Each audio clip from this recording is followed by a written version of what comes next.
Hi there, traders. This is Brad Gilbert with the FX Market Insight for Tuesday, the 26th of October. All right, now markets have opened up after the weekend across North America. The equities had a nice sort of day, nice up day. The Treasury bonds pretty flat, if anything. But I'm starting to get excited for this week. And it's not usually in the fourth week of the month you'd be sort of getting really pumped. But we do have some really good setups coming up. And you can see the worm has slightly changed. At the moment, after the 5 p.m. New York close, the majors have been reset here. So it's not clear, where all these, where the dollar block's going in the dollar pairs, but it's a little bit more evident on the charts. Right now, just having a look here now, Euro, right? I would say the big brother, the big dog out of all the dollar block. We had slightly weaker. Let me just come back over here and show you these numbers. I mentioned this yesterday that for Monday, it's a really good precursor, right? The IFO business numbers weaker than what you can see there, weaker than the prior numbers. But so when you come back over here to Euro, all you need is that the straw that breaks the camel's back, and you can see it break down through that 116 sort of 30 level. Now it hasn't absolutely capitulated. That previous resistance is now acting as support. No surprise it stopped there. But to me, the dollar, as I said, the worm has turned, which is, I'm sort of referring to dollar weakness.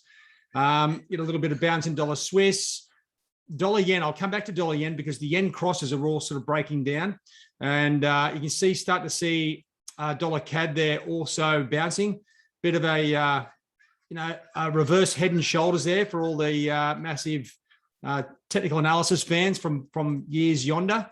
And that's where we are. Like we've got really good setups. Like sorry, let me get back on the other screen. This triple top here in Euro, you're going to find a lot more sellers up there. The fact that has stalled 3 times, that's sort of just around 116.60 or just above it, tells me that there's good selling there. That will attract more selling as we go forward. Same sort of stalling here in sterling. Sterling's had a massive run. Aussie, above 75. The figure, it was crazy anyway, and Kiwi above 72. Now, with these charts, I've left the US 10 years on the Kiwi chart just so I don't get too distracted. I want to see if the relationship with the US Treasury yields is the same as what we've got here on the currencies, right? Give us a bit of a lead into when these currencies might fall.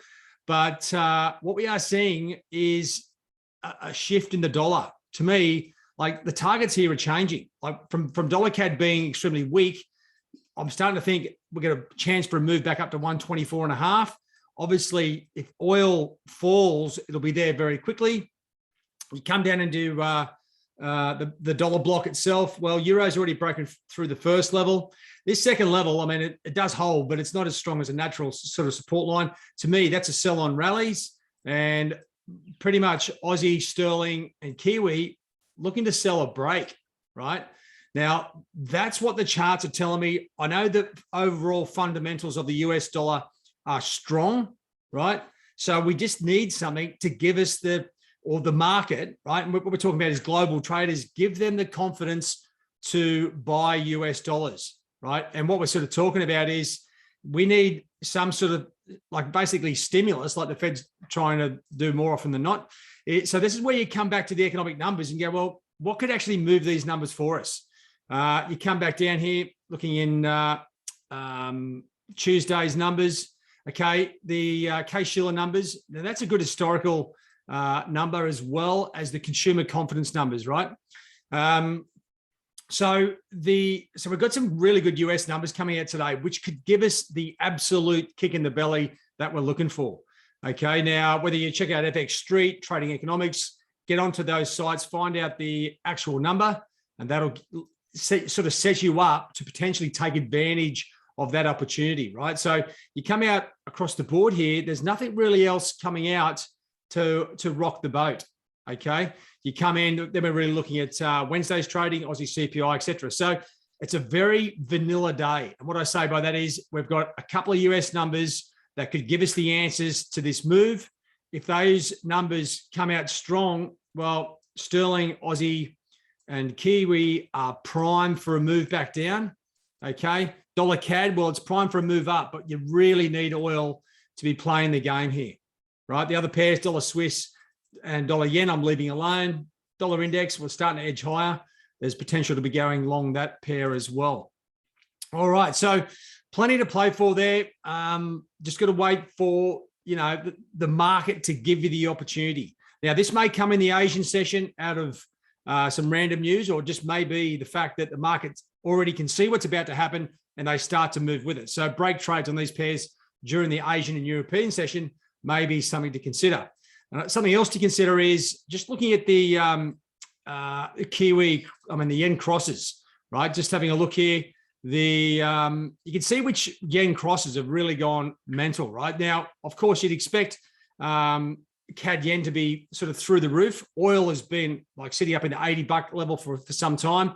So that's gone a long way. So if oil falls, CAD yen will be primed for a big move down, right? And then you can sort of look across the board here, obviously against the board, against the broad spectrum, you're looking for the outer tiers. Why are they, either haven't gone as far, or why have they gone too far, right? That's why I'm sort of referring to CAD yen.